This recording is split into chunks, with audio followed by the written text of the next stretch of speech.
सबसे अच्छा जीवन है। इस गृहस्थ जीवन से ही सारे रास्ते मिलते हैं। जैसे कमल का फूल होता है, उसमें 8 पंखुड़ियाँ होती हैं, जैसे वो खिला रहता है, इसी तरह से ये गृहस्थ का जीवन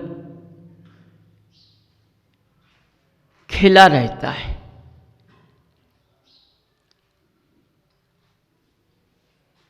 देखो कमल का फूल कहाँ होता है? पानी के ऊपर होता है। एक गृहस्थ जीवन कीचड़ में होता है और उसकी जड़ कमल की कीचड़ में होती है और गृहस्थ जीवन ही कीचड़ में होता है।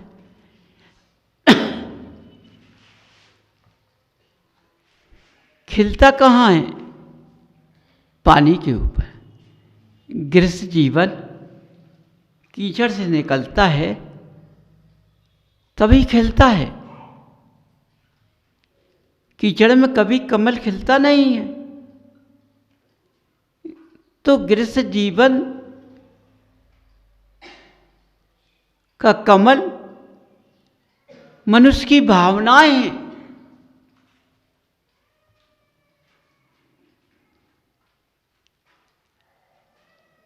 जिसे दीपक का उजाला होता है, इसी तरह गृहस्थ जीवन का उजाला गृहस्थ के अंदर होता है।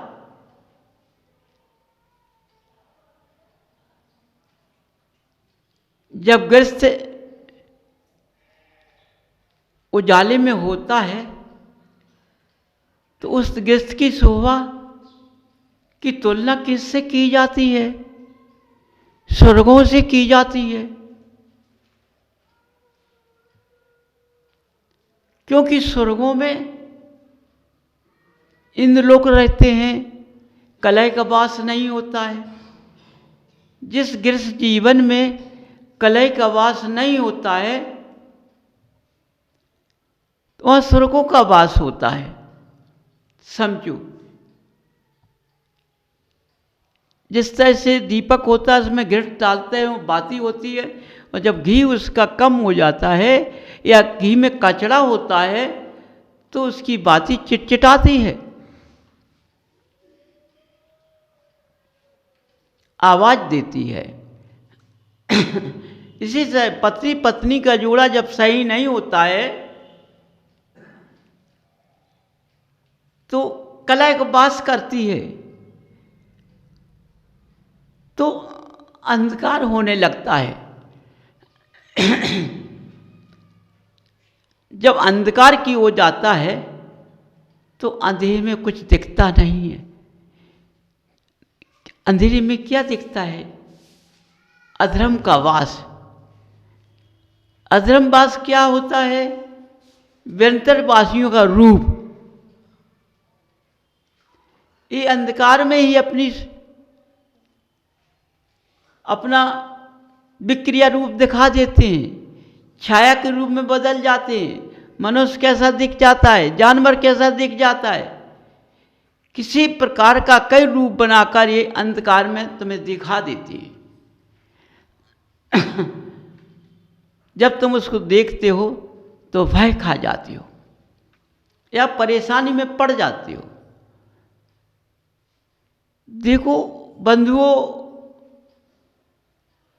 जहाँ ये अंधकार होता है वहाँ ऐसा होता है। यदि हम अंधकार को ना ले आए, हमारे गृहस्थ जीवन में अंधकार ना होने पाए, उजाले में हम जब रहेंगे, हम धर्म मार्ग पे हम चलेंगे, तो हमारी सद्बुद्धि का ज्ञान सही रास्ते से चलेगा। कुबुद्धि नहीं आएगी, सद्बुद्धि आएगी। सद्बुद्धि से क्या सा होता है? गृहस्थ में पहचान होती है, ये हमारा भाई है, मेरा पिता है, मेरी माँ है, ये मेरी पत्नी में मेरा बच्चा है, बच्ची है। एक दूसरे को पहचान लेते हैं।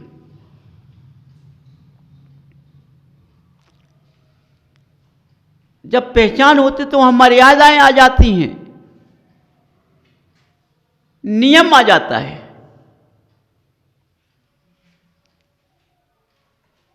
नियम में रिश्ते बन जाते हैं। समझो, मर्यादा के साथ नियम चलता है। जहां मर्यादा के साथ नियम चलता है वहां धर्म का मार्ग आ जाता है।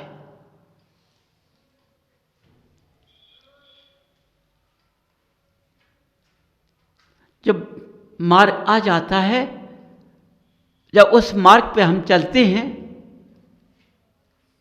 तो हमारे ज्ञान की जागृति बढ़ जाती है। उस ज्ञान की जागृति इस मतभेद चले जाते हैं।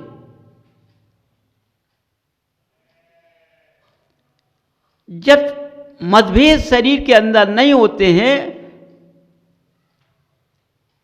पुद्गल के अंदर मतभेद नहीं आते हैं, तो हमारा पुद्गल पवित्र बन जाता है। जहां मेरा पुद्गल पवित्र बन जाता है तो हमारे अंदर कोई बीमारी नहीं आ पाती है। क्योंकि आज मनुष्य का पुद्गल अपवित्र है, भाव के कारण, नियम के कारण। सोचा नियम ले लेते हैं कि हम आपसे करेंगे। मैंने गुरु से नियम ले लिया कि हम आपसे करेंगे, गुरु ने नियम दे दिया, लेकिन वो नियम कितने समय है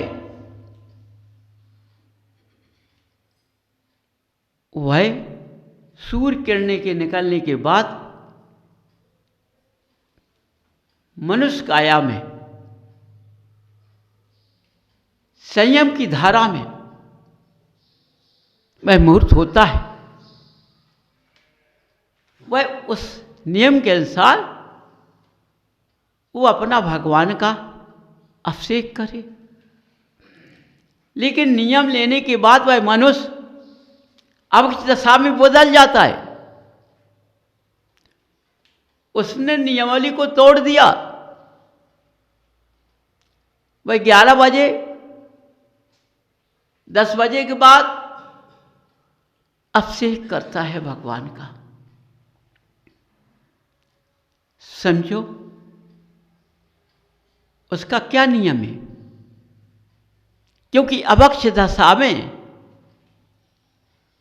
अभक्ष की क्रिया के साथ अभिषेक कर रहा है,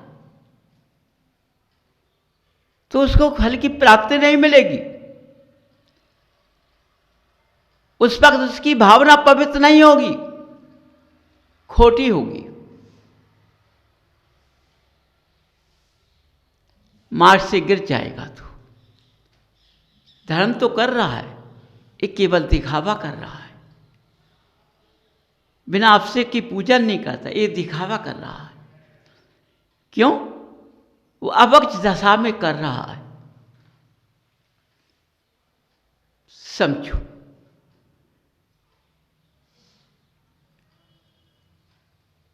जब कोई अभक्ष दशा में कार्य किया जाता है तो सद्बुद्धि चली जाती है, कुबुद्धि आ जाती है। सद्बुद्धि 9 बजे तक रहती है और 9 के बाद कुबुद्धि का वास होना चालू हो जाता है। यदि वो सुबह से करता है तो वो जब सद्बुद्धि में करता है, मनुष्य पर्याय में करता है,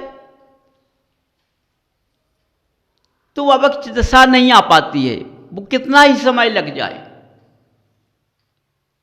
मनुष्य सोचता है कि 10-12 बजे तक का कोई कार्य चलता है तो वो सुबह से चालू हो गया, वो उसी में बदल जाएगा, अलग से नहीं आ पाएगा। तो वह शुभ दशा चलेगी उसकी। समझो, वो अभक्ष दशा में नहीं आ पाएगा। अभक्ष दशा भी शुभ दशा में बदल जाएगी। इसलिए कहते असंभव संभव। इसलिए बंधुओं, देखो, हमने जो गृहस्थ जीवन को पाया है, ये गृहस्थ जीवन बहुत महान है। इतना महान जीवन है तो इसको पाना मुश्किल है। जो आज मिला है वो आज इसको मैं समझ नहीं पा रहा हूं। मैं इस जीवन को कैसे निकाल रहा हूं, दर दर की ठोकर खाकर निकाल रहा हूं, जबकि मेरा जीवन क्रांतिवान रूपवान बनना चाहिए। ना आज क्रांतिवान है, ना ये रूपवान है। समझो, हर मनुष्य रोग की दशा में फिरता है। शरीर पर ना मालूम कितनी आपत्तियां आ रही हैं, दबाव से पूर्ति करता है। यदि वह सही मार्ग पर चलेगा तो उस दवा की जरूरत नहीं पड़ेगी। इसलिए बंधुओं, अपने ज्ञान की चक्षु को जगाओ।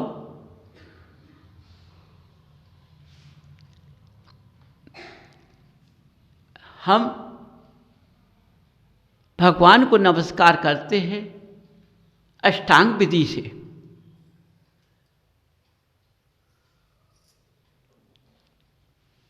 जब हम भगवान को अष्टांग विधि से नमस्कार करते हैं तो जरूर हम भगवान के चरणों में अर्पण हो जाएंगे।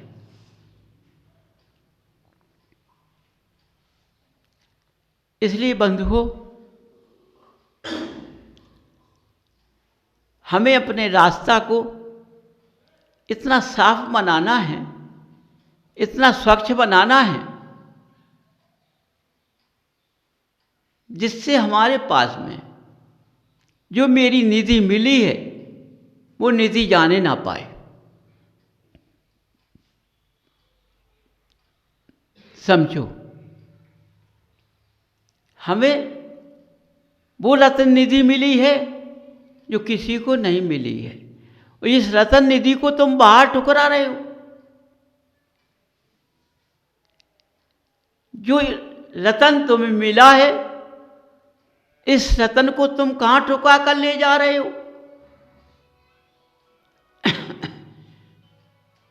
एक पुद्गल निधि, एक रतन निधि है। समझो, ऐसा रतन है कि इसकी क्रिया नहीं होती है, विधि नहीं बदलती है। समझो, जो रूप मिला है वही रूप रहता है, और रत्नों में रूप बदल जाते हैं, लेकिन पुद्गल के रूप में रूप नहीं बदलता है। और इसी रूप से मोक्ष का रास्ता मिलता है।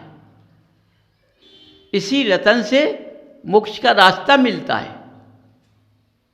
ये इतना बड़ा रतन है, इतना ये महान रतन है। समझो बंधुओं, आज तुमने स्वार्थ के वश में, मोहिनी के वश में,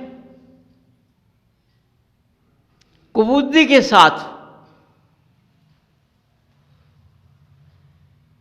तुमने इस जीवन को ढाला है।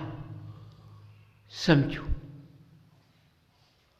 जिसके कारण आज तुम्हारी गृहस्थ की क्रिया कैसी बदल गई है।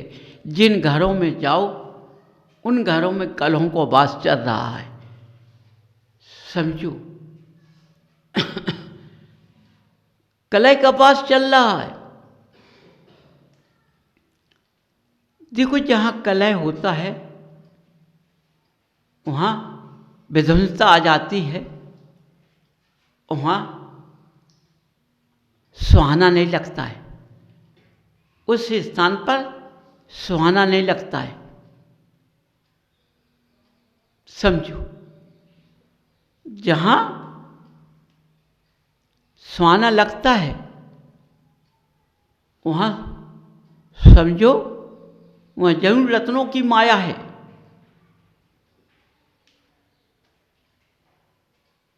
वह रतन सही होगा इसलिए सुहाना लग रहा है। तो बंधुओं, अपने अपने पुद्गल को सही रतन बना लीजिए। यदि तुमने अपने पुद्गल को सही रतन बना लिया, इस रतन की कभी कीमत नहीं होती है। हर रत्नों की कीमत होती है, लेकिन पुद्गल के रतन की कोई कीमत नहीं अंकित की जाती है यार, न किसी ने अंकित कर पाया है। ये इतना महान रतन है, समझो। इस रतन से संयम धारा मिलती है, संयम का मार्ग मिलता है। जब संयम का मार्ग हमें मिल जाता है तो हमें मोक्ष का मार्ग खुल जाता है, समझो।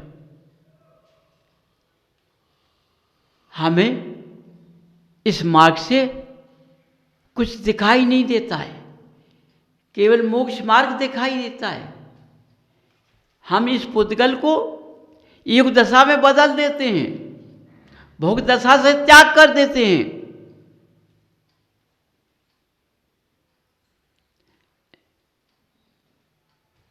बंधुओं, जब भोग दशा हम बदल देते हैं, योग दशा में हम बदल जाते हैं, तो ये रतन की शोभा और अधिक बढ़ जाती है, समझो। इतना मजबूत हो जाता है, समझो। इतना हीरा बन जाता है कि घन की चोट हीरे पर नहीं रुकती है, घन उचट जाता है। जौहरी जब पकड़ लगाता है, हीरे को घन से फोड़ता है तो हीरा उचट जाता है, घन से नहीं टूटता है, उचट जाता है। लेकिन ये रत्न ऐसा है, कितने भी घन पड़ते जाए ये उचटता भी नहीं है,